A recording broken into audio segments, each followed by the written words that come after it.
All right, y'all, what's going on? Buck here with Carolina Crazy Outdoors. My goodness, I'm here with another monster South Carolina buck. This deer is in the, around the 150 range. It's a massive, 15 point? Yes, sir.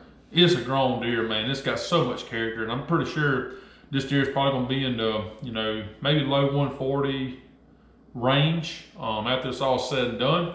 We'll look at the rack a little bit closer here, after we get done talking about the deer. But I'm here with Mr. Kevin. Yes, sir. So, Kevin, before we talk about deer, let's talk about you. Okay. What all you got going on, man? Your name facility, associated with hunting and fishing. I'm married to my wife. I married her in 1996. She's a school teacher, fourth grade school teacher. Oh yeah. I have two kids in college at Winthrop University in Rock Hill, South Carolina. Both of them in education. One is a art major, the other is a physical education major, and so yeah, that's we stay pretty busy with education around here. Heck yeah, man. There's no doubt you're a highly educated individual with all that education around you. God, I hope I don't make a fool out of myself, being I'm not that educated. No, I'm just kidding. I'm not very educated. But from what I understand, your daughter hunts too. Both of them hunt? Both of them hunt, yes, sir. Gotcha. Yeah. So gotcha. That's good, man. Let's talk about this deer. 15 point, grown buck. You've been hunting this deer for 3 years, I hear? Possibly 3 years, definitely for 2 years. Right. I got you. Well, take me through it, man. Well, how did it all go down? Probably 3 years ago, so that would be 2018. We started getting pictures of a deer that had stickers. It was, wide like this, and those G2s that had stickers going on it. And never seen the deer. So in 2019, definitely seen this deer for sure, 100%. And started hunting the deer pretty hard.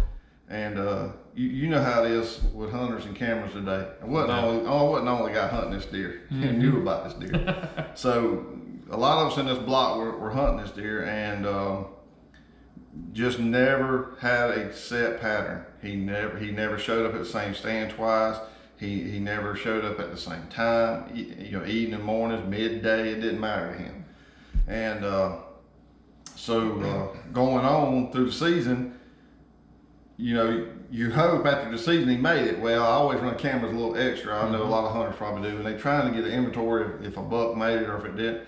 And I got pictures of this buck in January, and I was like, okay, cool. He made it past hunting season, and so now I'm just hoping he makes it past, not getting hit by a car, And so this summer, my wife's cousin and them, they farm over here, and they had planted wheat, and they harvested in about June, and my wife she walks in front of the house here, and she brought me back some pictures. I got some pictures of this deer, and as soon as she showed me the picture, I said, I know exactly who that is. We had called him Free. Now, did she take the pictures? She took the picture with her phone. Yeah, that's how much bigger he was than all the other deer in the field. So your wife seen this deer and took a picture with her phone? Yep. Golly. Brought it back to me. And I mean, there were tons of deer out there after they cut that wheat. So I knew that he was alive. I knew that he was still in this area a little bit. And so it began. So we started again this year. Same thing as last year. He never did the same thing twice. He would be at different stands. So I shot this deer on December the 5th on Saturday evening. Well, that Thursday before, my son Garrett was supposed to go hunting, and he didn't make it that morning. Uh-oh. And guess what? This deer showed up. Garrett. Wrong decision. And so, a lot of hunters, you try to put together a strategy. It's getting toward late. It's getting into December. We know our time's running real short now. And so, I said, okay, look, where was the last place I had an evening picture of this deer? Because I was going evening hunting. And so we had this little food plot we planted, kind of looks like a little half moon. We planted some oats in it, and I said, well, that was the last place that I had a picture, and it was like at around 6 o'clock in the evening. I said, well, I'm gonna go there. And so just sitting there, and enjoying the scenery as always. And about 5:45 or about 5:40, I heard some deer. And as we get older, we don't see as good as we did when Yeah. So I got my binoculars up and I started glassing, and I could see some smaller deer, and that was to be expected because I've been getting pictures of little old, button heads and cow horns and things of that nature. Right. And so I said, well, I'm just going to scan this food plot. And so as I began to scan the food plot, I got to the very bottom of it, and I seen him walking out of the woods. Oh my gosh.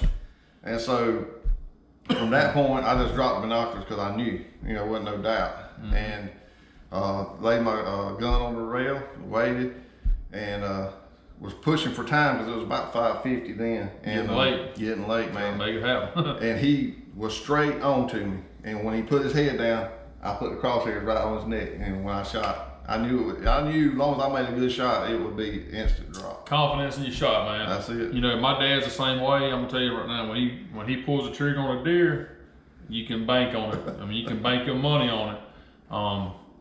Got to be confident in your shot to even make that kind of shot. But I'm gonna tell you something. This kind of deer, man, that might be your only opportunity ever. That's what I was thinking. You may have never seen a deer ever again. Right. So you had opportunity, and that is a great shot, and you made it.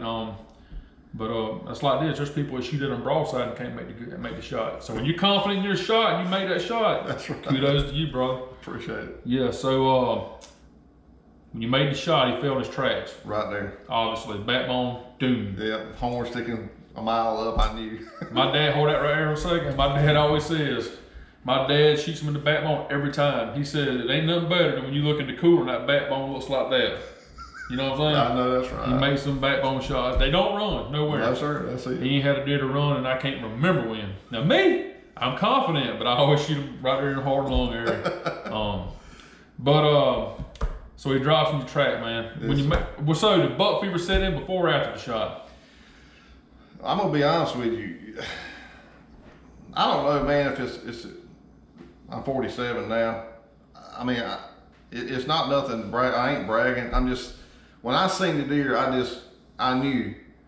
I'm kind of like what you just said. I knew this might be it. Yeah. This might be my own. Cause I hadn't seen that deer one time. Right. And I knew. I said this might be my only opportunity. And the shaking started after.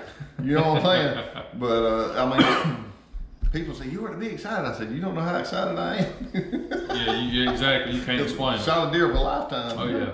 Well, you can't. I mean, you get that shot. This ain't Iowa. No, sir. This ain't Iowa where you can see a 160-inch deer and be like, well, I'm going to let him walk. He'll be back here next week. That's right. And you'll probably see him again 10 times because it's different types hunting up there. Right. South Carolina, you see a buck that you want, you better be pulling the dang trigger on him, buddy. That's correct. You ain't going to, chances are, you won't see him again. And if you pay attention to game cameras like I do, you know the chances, you can see how often they're on there. Every now and then they'll pop up. 90% of the time it's dark. So your percentages are low right off the bat anyway. Right. And when you get a buck like this, you absolutely cannot pattern. It just goes even lower. Well, after posting this picture, I got pictures sent to me. Hey, we must be close together. I said, yeah, I guess so. And you got a habit heart, and there's the broke. So that's right. What'd you shoot him with? I shot him with a 270 to my daddy. Oh my God! My dad bought me that rifle. Oh my goodness, I can't remember how many years. You got to be kidding me! A 270. A 270. 270 will not kill a deer. No, it won't. If you've seen my videos, you know I'm sarcastic right now. People bash that caliber rifle. Oh yeah, I see it. I see it all the time. It drives me crazy. And look, I'm not knocking anybody that shoots a 300. If you shoot a 300, that's right, and you ain't bashing my 270, then we good. That's right. But these guys that want to throw that out there, that's right. It's like this. The gun is only as good as the individual pulling the trigger. That's correct. If you suck, the gun sucks. That's correct. Oh, excuse my language. I've been working on my language, but they ain't really cuss words, so I think I did good. Yeah. But 270. You know what's funny? All these deer that I'm doing, 90% of them have been 270 bucks. That's good caliber, man. And 30-06. Right. Good stuff. So if y'all boys are shooting the 300, it'll be the first. Give me one of your 160-inch deer, and we'll talk about your 300 a little bit. And I'm gonna rag on them a little bit. But I'm excited for you. I'm happy for you. I appreciate it, man. I'm jealous in a good way. That's right. I understand. Yep. But so when you walked up on this deer, man, how'd it feel? Well, when I shot the deer, naturally you start calling. So my son, he had texted me, he said, was that you? Because, we're sitting here it's not that far from where we're sitting at where I shot the deer. Right. And he said, was that you? I said, yeah, that was me.